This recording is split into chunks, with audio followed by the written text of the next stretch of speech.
Earth Clues Part 9, The Magic Show.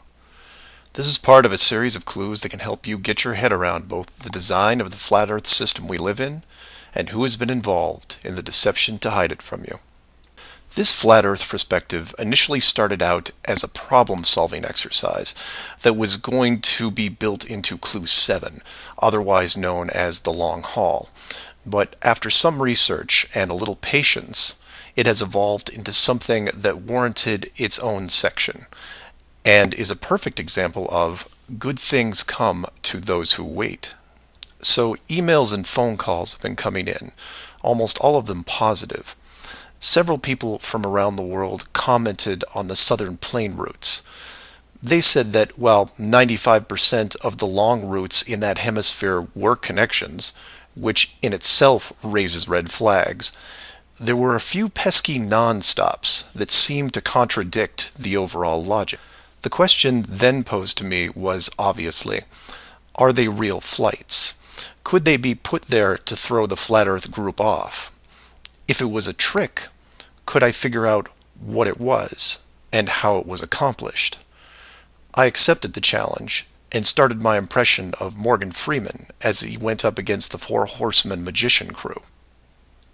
Now, admittedly, I was skeptical to start, because the flights went against the third rule, that being the flat Earth has no shortcuts. Only a globe has shortcuts. As in magic, I had to assume the rule was not being broken, but only hidden, or having the illusion of being broken. But first, I had to see the trick itself. I had to see the planes in question, and see them make the route. Anyone can list a flight, but does it actually go from point A to point B? With the help of several other people, this was then put to the test.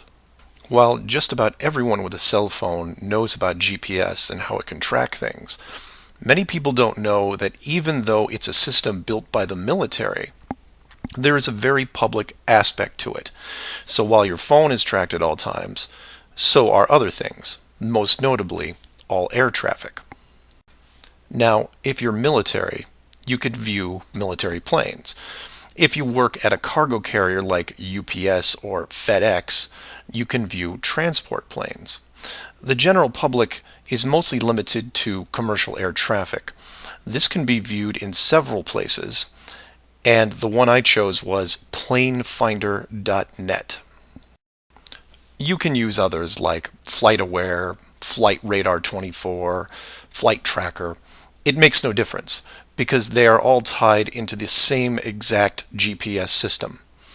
All these sites do basically the same thing, track every commercial plane in the world from start to end in real time. So I spend day after day looking at the Plane Finder global map, which you see here. At any given time, it's tracking between 3,000 to 7,000 flights that are en route anywhere in the world. You'll notice two different colors for planes, red and yellow. Yellow just means there's a 5-minute delay in processing and only applies to the United States. The point here is, in order to prove out these flights that go against flat Earth theory, I need to watch a few as they cross either the South Pacific or Indian Oceans.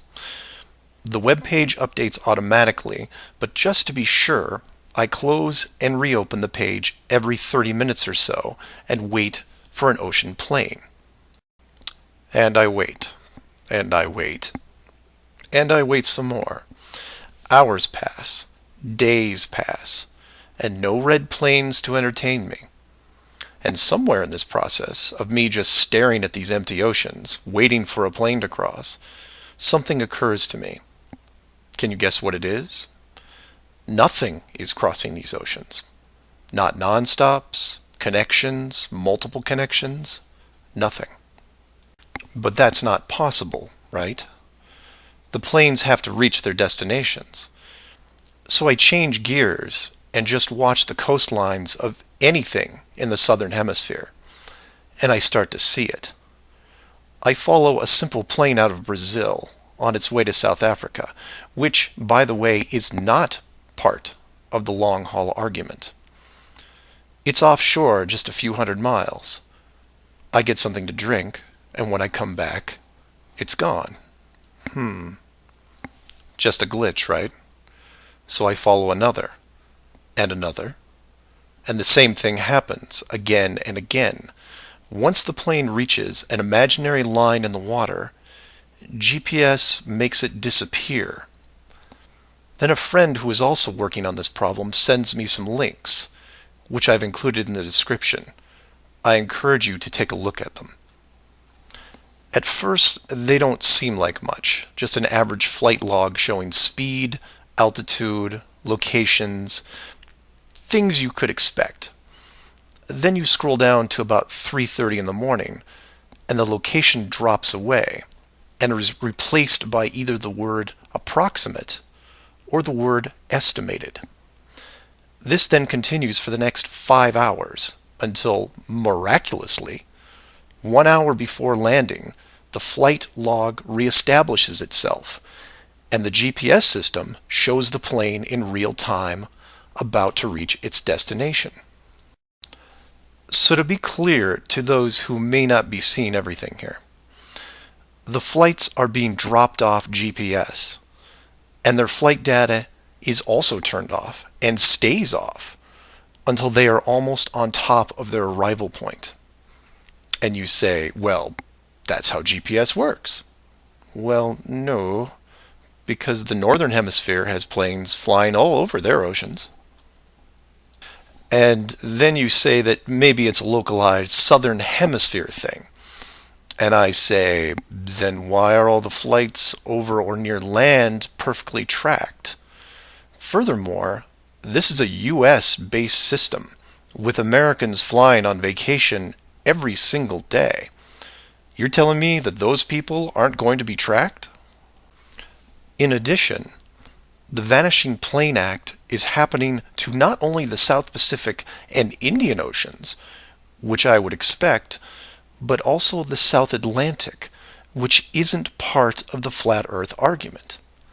There are a bunch of flights that cross this relatively small ocean between South America and Africa, and every one of the planes is hidden shortly after takeoff. So then you say, what would be the purpose of hiding those shorter routes in the Atlantic?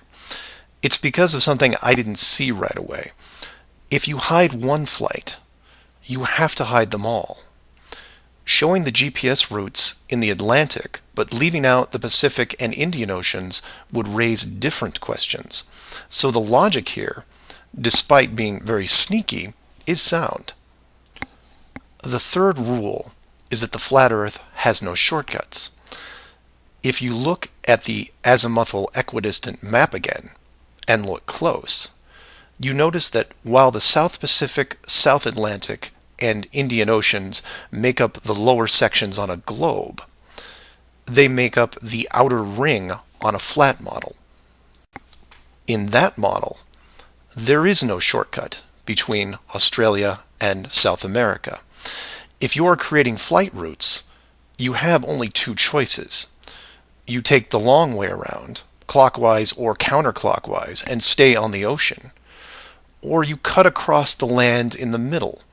But if you cut across the land, you have to create connections, because on a globe, it wouldn't make sense to fly over the top of the United States to get to South America. Neither of these choices are ideal. So the authority came up with a compromise. Disable GPS and lose the planes for every ocean flight in the Southern Hemisphere.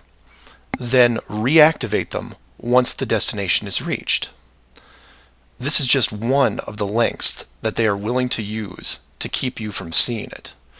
Don't just hide some things, hide everything, so that maybe the topic isn't addressed. And some would come back and say, well, nice going. You just pointed out a flaw in their system, and sooner or later they will fix the gap. Maybe. But not soon, I think. Remember, this is a rule, not a guideline. They can't change the map, so they have to work within its limitations. If they have a better workaround, I can't wait to see it. So do your own research and ask questions. Oh, by the way, welcome to the flat Earth, and enjoy your flight.